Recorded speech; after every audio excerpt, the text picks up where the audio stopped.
parli a raffica e ti scende la neve dagli occhi. Forse un giorno ce ne andremo lì,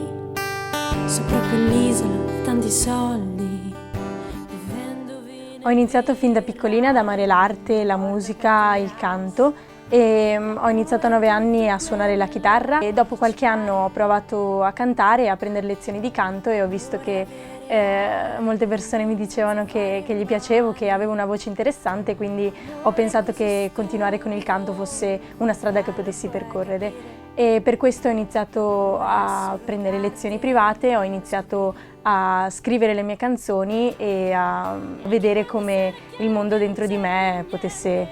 uscire fuori. Tu credimi, credimi, credimi, credimi, credimi sempre. Quando scrivo una canzone non mi ispiro solamente ad una cosa concreta e singola, ma mi ispiro a molte cose esterne, ma molte cose soprattutto interne, quindi i miei sentimenti e le mie emozioni. Non mi piace scrivere solo la melodia della mia canzone, quindi partendo dagli accordi, ma mi piace scrivere soprattutto il testo, quindi le mie emozioni, i miei sentimenti scritti in un pezzo di carta bianca.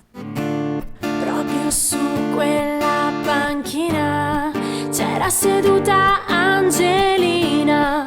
una bambina con gli occhi grandi, ma col terrore di andare avanti. Per esempio Angelina è una delle canzoni che ho scritto nella mia cameretta dove molte canzoni nascono e è una canzone che racconta la storia di questa donna, di questa ragazza che diventa donna ed è una storia molto cruda, violenta e dove ho voluto proprio raccontare la storia di un'ipotetica ragazza che vive i suoi problemi di una vita e che alla fine diventa quello che lei vuole diventare, non quello che gli altri vorrebbero che lei fosse. Ho deciso di scrivere questa canzone perché sono stata ispirata da dei documentari che ho visto di donne che vivono in altri paesi del mondo, magari molto meno fortunate di noi, e mi sono immaginata un po' come io potessi sentirmi nei loro panni e quindi come io potessi vivere le loro vite. Quelle iniziali incise sopra sono rimaste solo.